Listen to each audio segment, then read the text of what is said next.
Good YouTube, it's your boy J So Solarific in the building, and I'm back again with another video for y'all.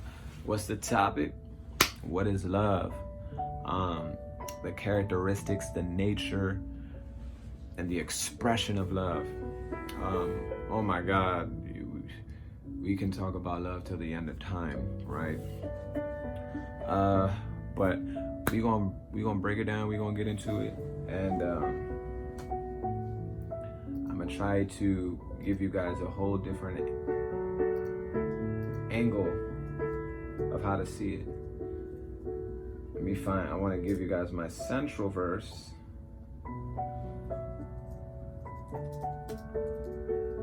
For what it is, and then we'll get into the breakdown and the look of it, right? So the central verse is 1 Corinthians 13:4, and I know y'all gonna be like, oh, that's so cliche. But just wait. So 1 Corinthians 13:4, right? Love is patient, love is kind, it does not envy, it does not boast, it is not proud, it does not dishonor others, it is not self-seeking, it is not easily angered. It keeps no record of wrongs. Love does not delight in evil, but rejoices with the truth. It always protects, always trusts, always hopes, always perseveres. Verse 8, love never fails.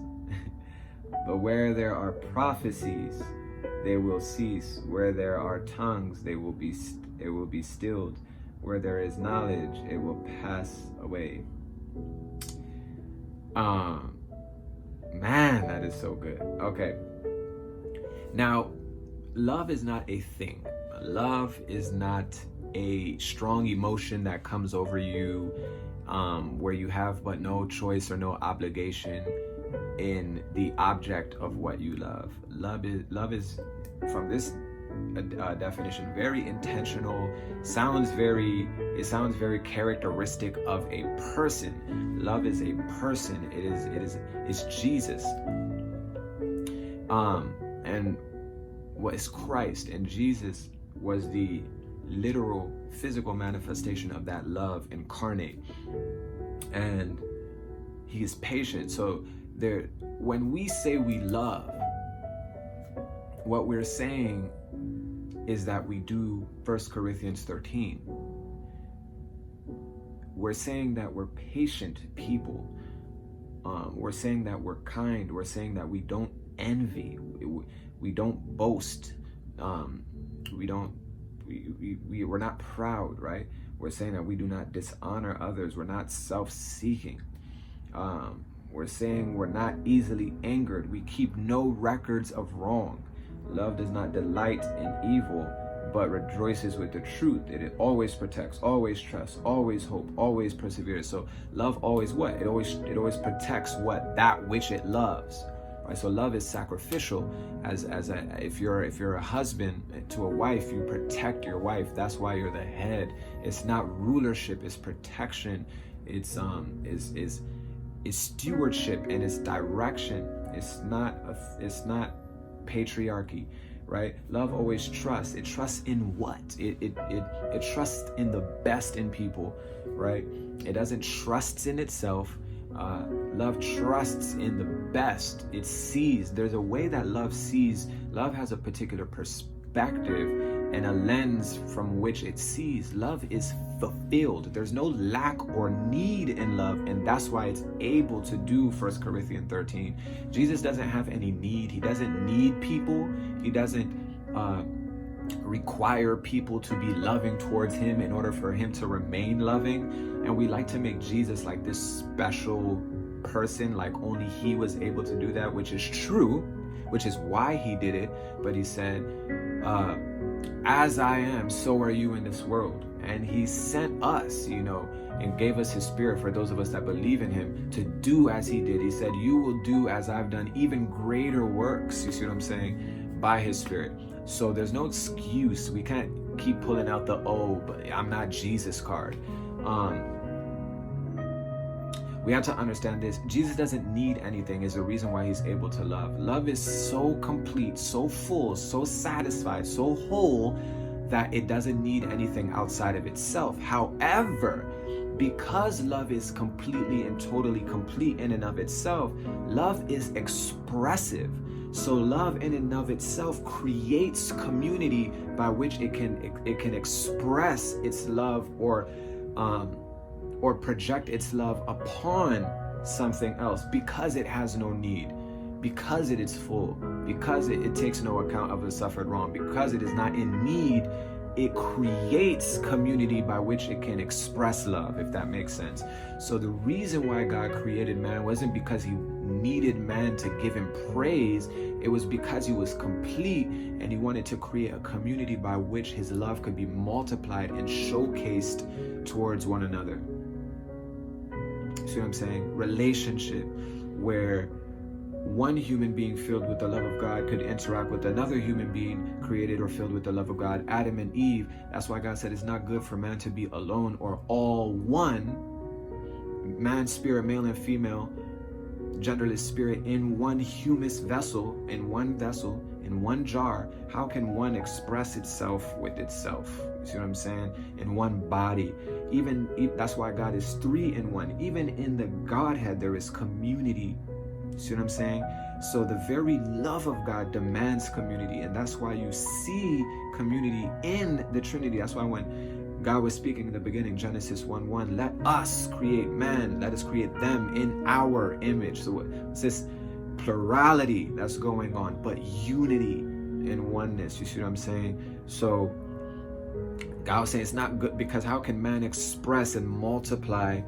How can man lather affection on himself? He can't. You know what I'm saying? Even though he's filled, he's complete, he's all one, he can't express love to himself necessarily. He can just be it, but there isn't anything that he can express it towards. So God said it's not good for man to be all one.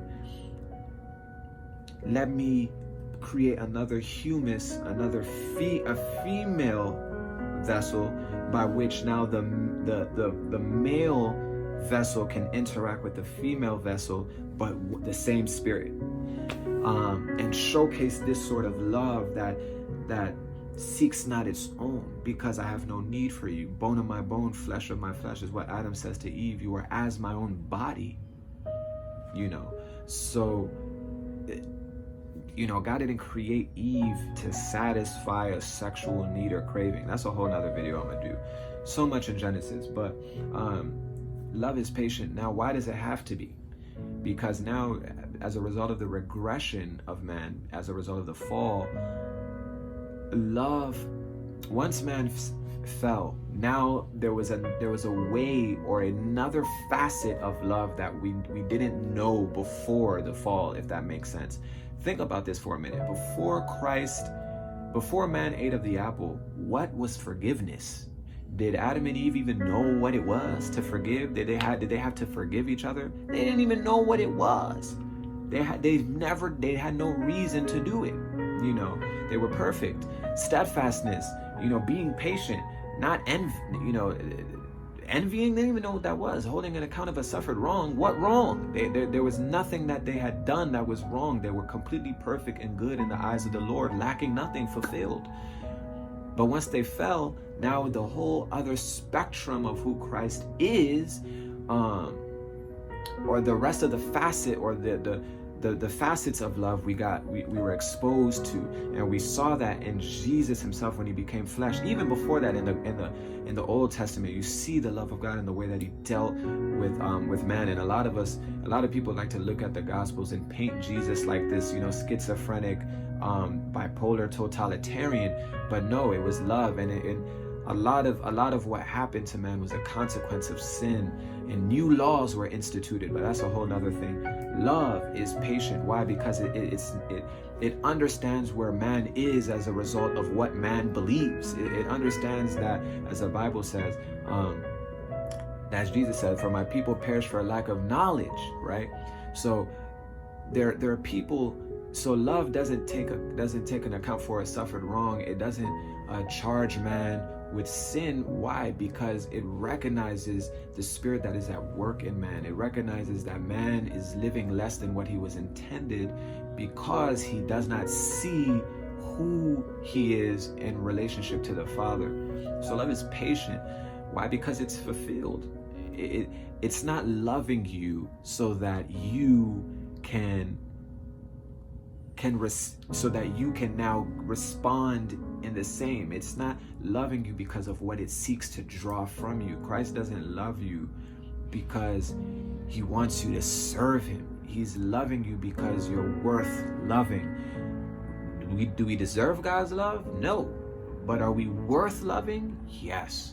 And he loves us because we're worth loving. And he wants our response not to be out of obligation to him, but out of truly seeing his first love, out of truly seeing Jesus, seeing his love, seeing the reason why he came, seeing the reason why he created us, and responding to that, not out of obligation, but out of gratitude, out of, God, you created me for so much more. You created me to be in this love relationship with you where you pour into me and I respond or reflect back to you the love that you give to me. Right? So if we look at this, when you truly, and that's what the gospel is about. It's not about making your day better. It's about making you love. It's about making you like him so that irregardless of your circumstances, you still shine like a Christian. A lot of us as believers have rights. We're entitled. We're hurt. We're offended with our brother, and we feel as if that justifies us to be angry, to withhold forgiveness, or to be envious. And these things don't produce life. It's the opposite of love. You see what I'm saying? So love it does not boast, it's not proud, it does not dishonor one another's. Why? Because it sees what man was created for. So why would I dishonor the image of God in another man? The Bible says, how do you say you love God who you don't see when your brother who you do see you don't love? Blessings, and we bless and curse those made in the image of God. So we have this lukewarm verbal speech in the way that we talk about those that have the image of God, and it just reveals our lack of understanding. Also too, when we're hurt in relationships, whether it's by a spouse, let alone a coworker, we're offended and we're undone when a coworker does this or that. We don't know how to act. We're offended. We're twisted. We're entitled. We assert our rights, and we don't recognize how we're living at the effect of people instead of shining like Christ and showing that this gospel does something. This gospel is about love. It's about becoming it so you can show it. It's about spending time with it so that you become it, so that you can show it. God didn't create you at the expense of other people. We hear all the time love languages and things of that nature. 5 love languages. No woman, to all my women watching this video, not one of you guys was created to satisfy a need of mine, to be something onto me. None of that. Whether you reciprocate love, whether somebody reciprocates love to you or not doesn't matter. Let me give you something very powerful in the context of marriage, and it will really help you understand this. When you say I do to your spouse, you're not saying I do because of what they promise they'll do. You're saying I do because you said you do. You see what I'm saying? So it has nothing to do with the response. It has everything to do with the confession. Love is all about the confession and what your promise is to the person that you're loving. That's it. Jesus didn't wait for us to say, will we, for him to enter into the womb of a woman for 9 months, become sin and die on a cross. He didn't wait for us for none of that. He didn't wait for us. He didn't wait for us to get it right, to dress up and tighten up. Nah, his love unctioned him, and we were the very joy set before him. So to win us, to have relationship and access, to be closer to us, his love compelled him. So his I do, he backed it up.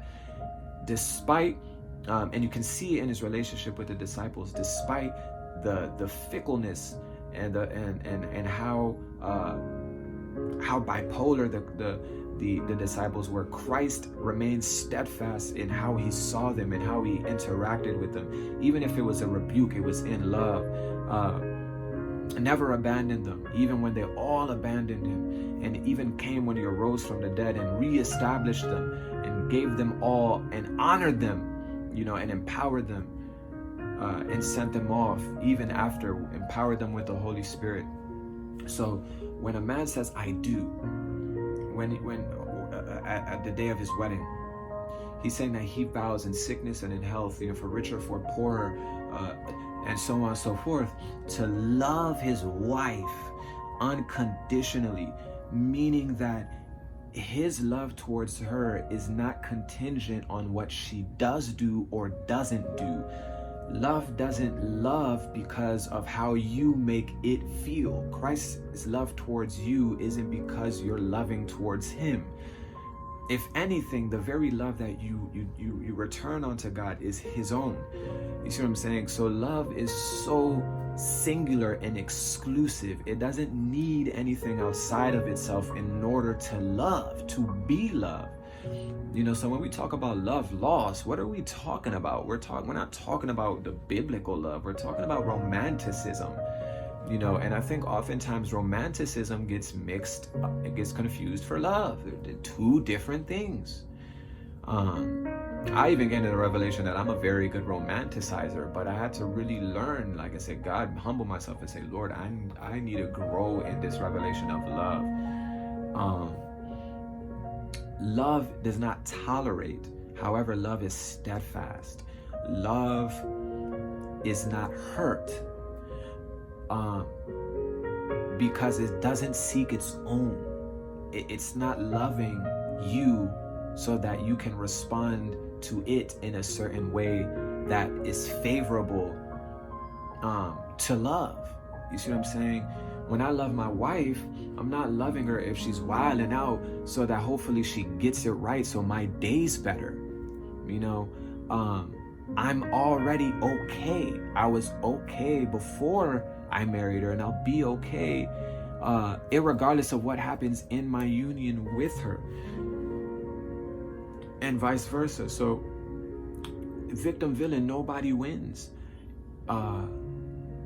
When you're hurt, I don't even want to say that, but when someone hurts you or does something that isn't in keeping with their commitment or their covenant, we mix or malign secular wisdom with biblical truth, and they're not compatible. There is nowhere in the Bible where it says the people closest to you can hurt you. That's not biblical. We're so hurtable, we're so offendable because we're conscious of sin. We haven't truly overcome and risen above offense and sin in our own lives, so we hold it against others.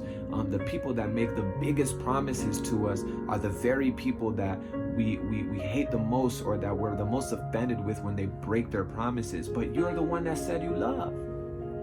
And it doesn't make sense to me how the people closest to us can hurt us if they're the very people that we say we love. And I'm not saying that what they do won't is something that you're supposed to enjoy necessarily, but what I am saying is that this love thing, that the confession of it is the recognition that those that do things against you are in the most trouble. We cry for ourselves too much, and we default to a place of familiarity where we now are at the effect or the mercy of what was done towards us, instead of realizing that the cross has come to do something in us so that we can transcend being hurt by people.